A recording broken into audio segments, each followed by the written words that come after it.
नमस्कार दोस्तों, स्वागत है आपका आपके अपने चैनल हंग्री स्पिरिट्स में। हंग्री स्पिरिट्स देख रहे सारे दर्शकों का मैं अंजू शर्मा दिल से स्वागत करती हूँ।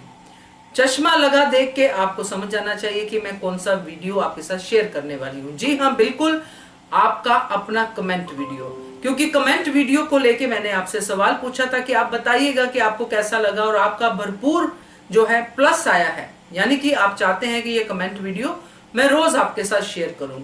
तो मैं ये कोशिश करूंगी रोज शेयर करने की। किसी दिन मिस हो जाए तो पहले से ही माफी मांगती हूँ, मगर मेरी कोशिश रहेगी कि रोज आपके साथ आपके कमेंट्स को शेयर करूं।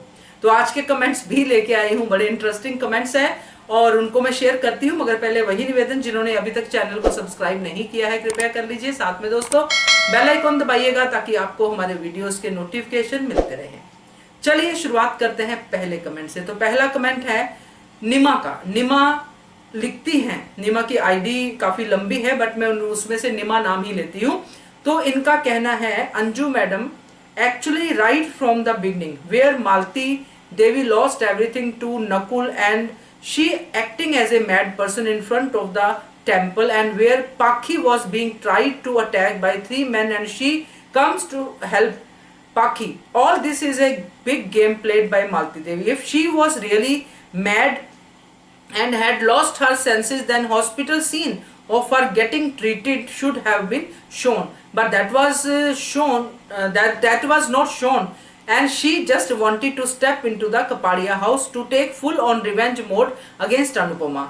Since being outside Kapadia's house, whatever should could do she did, but that did not go in her favor, and so she planned all this to get into Kapadia house. As usual, Anupama, who is very nice to everyone, does not know her intentions, and she blindly believed MD and brought her into the house. But now Anuj should become extra careful and extra protective. If makers show Anuj father coming in, and that too if his dad is GK, that is going to be more exciting as well. तो आपने मालती देवी को बहुत अच्छे से describe किया है, जैसे उनका आना, फिर उनका पागल होना, फिर उनका जो भी उसके साथ हुआ हमने बहुत बार डिस्कस किया है, और आपको लगता है कि ये प्लानिंग एंड प्लॉटिंग है मालती देवी की। तो इसमें मैं इस चर्चा में मैं नहीं पढ़ती हूँ, क्योंकि ये अभी भी सवाल ही है। क्योंकि काफी सारे मालती देवी के ऐसे ऐसे हमने सीन्स जो पिछले एपिसोड्स में देखे हैं वो सवाल ही बने हुए हैं। क्योंकि पहले हमें लगता था कि अनुज को जानती है, पहले से ही पता है उनको कि अनुज उनका बेटा है, मगर वो भी नहीं हुआ, और करते करते अब फाइनली मालती देवी अपने बेटे के घर में पहुंच गई। यहां तक हमको समझ में आया है, बाकी सब चीजों को हम इग्नोर करते हैं। बट यहाँ पे जो पहले भी मैंने ये सुना था कमेंट कि जीके फादर है अनुज का, तो इस बात से मैं पहले भी कन्विंस नहीं थी। जीके एक बहुत अच्छा इंसान है और एक बुजुर्ग है जो अपने बेटे अनुज को प्यार करता है, बेटे जैसा मानता है। मगर जीके जो है वो कपाड़िया हाउस में ही लॉयल थे। वो जो कपाड़िया फैमिली थी जिसने अनुज को अडॉप्ट किया था, जीके उनके एम्प्लॉय थे, जो बैकग्राउंड हमें दिखाई गई है। और जीके को जितना अनुज से प्यार है उतना ही मुक्कू से प्यार है, और जीके को अनुज की सारी स्टोरी पता थी। अनुज का बड़ी बन के वो अनुज के साथ रहते थे। तो जीके अगर अनुज के फादर होते हैं तो ये बहुत ही ज्यादा आउट ऑफ ट्रैक थिंकिंग हो जाएगी। अनुज के फादर दिखाने चाहिए, इसमें कोई दो राय नहीं है। जैसा कि कई ऑडियोज में कमेंट्स में भी इस बात का इशारा है कि अपना घर में शायद अनुज अपने फादर से मिले। ये एक वियर्ड या हम कह सकते हैं वाइड थॉट है, तो ये जब आएगी तब हम देखेंगे, मगर इसमें कुछ कनेक्शन बनता है। मगर ये जीके अनुज के फादर, इसमें कोई कनेक्शन नहीं बनता है मेरे हिसाब से। तो बाकी देखते हैं। आपका कमेंट काफी लंबा भी है, आपने इतनी मेहनत की है, अच्छा लगा पढ़ के, और आप मालती देवी को बहुत डिटेल से पढ़ रही है, देख रही हैं, उसको देख के भी अच्छा लगा। बाकी अनुपमा तो अच्छी है, वो तो सब पे विश्वास करती है क्योंकि उसको अपने आप पे विश्वास है। अच्छे लोगों की यही दिक्कत होती है कि उनको अपने आप पे इतना विश्वास होता है कि हमारे साथ कोई गलत नहीं कर सकता, हमें अच्छा ही करना है। वही अनुपमा है। तो इनको थोड़ा ऐसे लोगों को हजम करना भी थोड़ा सा दुनिया के लिए मुश्किल होता है, इसीलिए कई बार ऑडियंस के ऐसे ऐसे कमेंट्स आते हैं अनुपमा के खिलाफ, तो वो भी देखने पड़ते हैं, क्योंकि हर कोई अपने हिसाब से ही बात करता है, जैसे आपने की। तो थैंक यू सो मच आपका कमेंट भेजने के लिए। अगला कमेंट पढ़ते हैं। अगला कमेंट है विनोद कुमार का। ये लिखते हैं, इसका मतलब कि टीटू नेगेटिव रोल में नहीं है, मालती का बेटा नहीं होना चाहिए। ऐसा हो सकता है कि समर मरा ना हो, एक्सीडेंट में चेहरा खराब हो गया हो और प्लास्टिक सर्जरी करके आया हो, जिससे कपाड़िया हाउस में कौन है जो अनुज अनुपमा को बर्बाद करना चाहता है, उसका पता लगाने के लिए। तो विनोद कुमार जी, आपका कमेंट पढ़ा, बड़ा ही इंटरेस्टिंग है। बाय गॉड, जितनी भी फिल्में हमने देखी है ना, वो सब का सार है आपका कमेंट।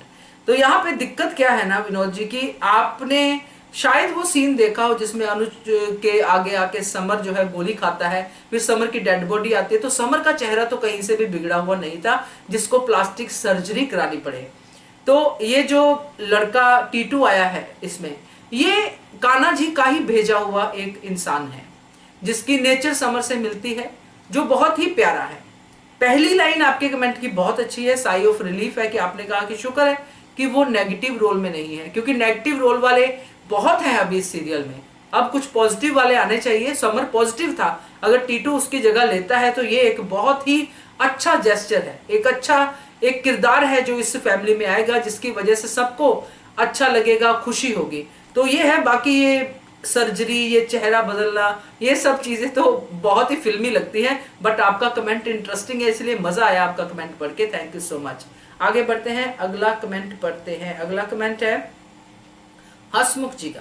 हसमुख जी, आपका आईडी मुझे बहुत अच्छा लगा, एकदम आईडी पढ़ के ही हसमुख वाला जो चेहरा है वो बन जाता है। और आपने लिखा है जिसमें कि प्लीज कम से कम 15-20 बार है, प्लीज प्लीज अनुपमा अनुज के साथ कहीं मत कभी मत छोड़ना, अनुपमा अनुज का साथ कभी मत छोड़ना, क्योंकि हम सब आप दोनों को एक साथ देखना चाहते हैं। तो प्लीज अनुज अनुपमा आप दोनों कभी अलग मत होना, प्लीज प्लीज। आगे बहुत सारे प्लीज हैं।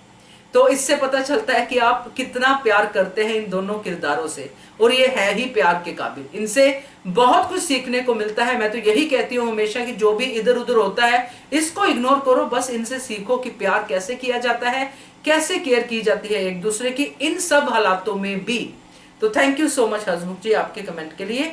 आगे बढ़ते हैं, अगला कमेंट है मंजरी श्याम का। ये लिखते हैं, आपकी ये बात 100% करेक्ट है, मुझे भी हमेशा यही बोला जाता है कि ज्यादा हंसने के बाद रोना पड़ता है। Somehow I don't like this kind of teenager college student type romance all the time between Anuj and Anupama. इस एज के कपल का हर समय ऐसे बिहेव करना बहुत ही चीजी और चीप लगता है, स्पेशली ऑन अनुपमा जो एक दादी है और जिसका जवान बेटा 1 महीने पहले ही मरा है। तो मंजर श्याम बोलती हूँ, चलिए श्याम थोड़ा इजी है मेरे लिए प्रोनाउंस करना।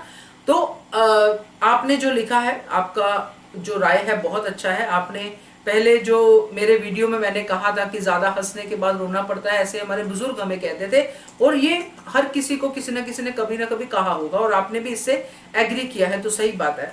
बाकी जो आप टीनेजर वाले रोमांस की बात कर रहे हैं, ये बात तो मैं कुछ हद तक, पूरी तरह कंप्लीटली नहीं, मगर थोड़ा सा आपसे सहमत होती हूँ। कभी कभी ओवरडोज होता है, मगर आप अगर कमेंट्स में जाएंगे, अगर आप हमारे पब्लिक वीडियो जो है हमारा उसमें जाएंगे, पब्लिक वॉइस का जो वीडियो है, लोग यही चाहते हैं, लोग देखना चाहते हैं। क्योंकि होता क्या है ना श्याम जी, कि जब हम सीरियल देखते हैं, हम वो सब कुछ इमेजिन करते हैं जो हम अपने साथ नहीं कर पाते हैं या अपने माहौल में नहीं कर पाते हैं। आप समझ रहे हैं मेरी बात को, कि हम उन चीजों को उन किरदारों में इमेजिन करते हैं, है ना। जैसे अनुज और अनुपमा का रोमांस है, हम वो इमेजिन करते हैं अपने लेवल पे। तो ये सारी चीजें जो है ना, आपको जिंदा रखने के लिए बहुत सहायता देती हैं। तो ऐसा ही कुछ ये दिखा रहे हैं। बाकी आपका पॉइंट पूरी तरह से गलत नहीं है, क्योंकि अगर रियल लाइफ होती, अगर रियल लाइफ में ऐसा होता, तो इतनी जल्दी कोई भी माँ आगे नहीं बढ़ती है, मूव ऑन नहीं होती है, जिसके जवान बेटे की डेथ हो जाए 1 महीने बाद माँ मूव ऑन नहीं होती है। इस बात से मैं बिल्कुल एग्री करती हूँ, क्योंकि जितना अनुपमा अब रिलैक्स दिख रही है, अब क्योंकि टीवी है, धारावाहिक है, इसमें हम इन चीजों का फायदा उठाते हैं, ड्रामा भी देते हैं और थोड़ा कॉमेडी भी देते हैं, सब देते हैं, रोमांस भी देते हैं, और फिर एक सीन डाल देते हैं जिसमें अनुपमा अकेली बैठी समर को याद कर रही है कि ये सब तो मैं सबकी खुशी के लिए कर रही हूँ। तो ये टीवी में ये इमोशन दिखाए जा सकते हैं, मगर रियल लाइफ में थोड़ा डिफिकल्ट है, जैसा कि आपने अपने कमेंट में कहा। तो थैंक यू सो मच आपके कमेंट के लिए। आगे बढ़ते हैं, अगला कमेंट पढ़ते हैं। मधु मेहता का कमेंट है, ये लिखती हैं now Malti should get exposed, Mukku has to come back after Shah selfish behaviour and Malti evil's tricks, Anupama can learn not to trust everyone. Correct है आपकी बात, और ये मैंने कमेंट आपका इसलिए शामिल किया मधु जी क्योंकि मुक्कू को मैं भी मिस कर रही हूँ। मुक्कू एक ऐसा किरदार था जिसके साथ जीने में मजा आता था, जिसकी बातें सुनने में मजा आता था, एकदम बिंदास। तो उसको आना चाहिए। अब इन किरदारों की जरूरत है अनुज की फैमिली में, क्योंकि अनुज की फैमिली में अब वो लोग आ गए हैं जो अनुज के लिए जो है चिंता ही नहीं करते, जो सिर्फ अपनी चिंता करते हैं, जिनको सिर्फ अपनी पड़ी है, सिर्फ अनुज के पैसों को हड़पने की पड़ी है। तो अब ऐसे लोगों की जरूरत है अनुज को, जो मुक्कू जैसे हैं, जो जीके जैसे हैं। तो थैंक यू सो मच आपके कमेंट के लिए। अगला कमेंट है सुधा सिंह का, ये लिखती हैं और क्या नाटक कर रहा है वानर राज, सारा खर्च सारा काम अनुपम और अनुज से करवा रहा है, इसकी माँ तो बहुत ही लालची है। तो खैर आपने अपने दिल की बात कही है सुधा सिंह जी, आपको ऐसा लगता होगा, मगर बा जहां तक सवाल है लालच का, लालची नहीं है। बा को अपना परिवार चाहिए साथ में, शुरू से हमने देखा है। लालच वाली चीज मुझे कभी बा की नजरों में दिखी नहीं है, पैसे का लालच खास करके। रिश्तों का हो सकता है, ईगो हो सकती है, पोजेसिवनेस हो सकती है, मगर पैसों का लालच इस परिवार में नहीं है। हाँ, ये बात सही है कि खर्चा सारा अनुज और अनुपमा ने किया है, क्योंकि उनका ही इनिशिएटिव था कि हम ये गोद भराई करवाएंगे, और वानर राज तो आपने सही जो शब्द है वो यूज किया है। तो थैंक यू सो मच, आपका जो भी पॉइंट ऑफ व्यू है उसको हम वेलकम करते हैं। आगे बढ़ते हैं, अगला कमेंट पढ़ते हैं। वर्षा जी का कमेंट है, लिखती है बहुत सुंदर बात की आपने, क्या सही वर्डिंग होती है अंजू जी आपकी, मन खुश कर दिया आपने। बस आपका मन खुश हो गया वर्षा जी, और आप सबका भी। तो मेरा तो जो है आज का दिन बहुत बढ़िया हो गया, क्योंकि ये तो सबसे मुश्किल काम है दूसरे को खुश करना, तो वो मैंने आज कर दिया। थैंक यू सो मच आपके इतने प्यारे कमेंट के लिए। आगे बढ़ते हैं, अगला कमेंट पढ़ते हैं। सुचि रवि, इनका कमेंट है, ये लिखते हैं I felt moment Titu as Samar the way he became. Right, बिल्कुल सही कहा। इनका मतलब ये है कि उनको भी वो मोमेंट ऐसा ही फील हुआ कि टीटू नहीं आया है, जैसे समर आया हो। तो बिल्कुल सही है, मुझे भी ऐसा ही लगा, इसलिए मैंने वो वीडियो में इसका जिक्र किया। Thank you so much. अगला कमेंट है रेखा का। रेखा जी कहती हैं Anupama serial hungry spirits, Anju Sharma ji इस वीडियो एवरीबॉडी कमेंट्स बहुत बहुत अच्छा लगा। तो ये रेखा जी का कमेंट मैंने शामिल किया है उन सबकी तरफ से जिन्होंने इस कमेंट वीडियो को हाँ कहा है कि आप ये कमेंट वीडियो भेजिए, हमें अच्छी लगी है। तो इसके लिए रेखा जी आपका भी और आप सबका भी धन्यवाद जिन्होंने इस वीडियो को पसंद किया है। अगला कमेंट पढ़ते हैं। अगला कमेंट है महादेव का, ये लिखते हैं महादेव राव जी, लिखते हैं request the producers of Anupama to close this show and start some new serial, new story, stop fooling people. तो महादेव जी आपका कमेंट मैंने पढ़ा, और मैं सिर्फ एक ही बात कहूंगी, शायद आप मेरे वीडियोस देखते हो जिसमें मैं हमेशा ही ये बात कहती हूँ कि किसी भी चीज को शुरू करना, उसको मेंटेन करना, ये बहुत मुश्किल काम है। बंद करना बहुत आसान है, मगर जब एक शो बंद होता है तो बहुत सारे लोगों का रोजगार जाता है। और आपके लिए बहुत इजी है, मैं ये कहूंगी आपके लिए इजी इसलिए है कि अगर आपको ये शो नहीं पसंद आता तो आप अपना रिमोट हाथ में लीजिए, जो आपका रिमोट है घर पे, आप दूसरा शो देखिए। वो नहीं पसंद आता तीसरा देखिए, नहीं पसंद आता टीवी में वेब सीरीज देखिए। आपकी मजबूरी नहीं है बेवकूफ बनना। अगर आप ये सोच रहे हैं कि लोगों को बेवकूफ बनाना बंद करो, तो लोगों के पास ऑप्शन है।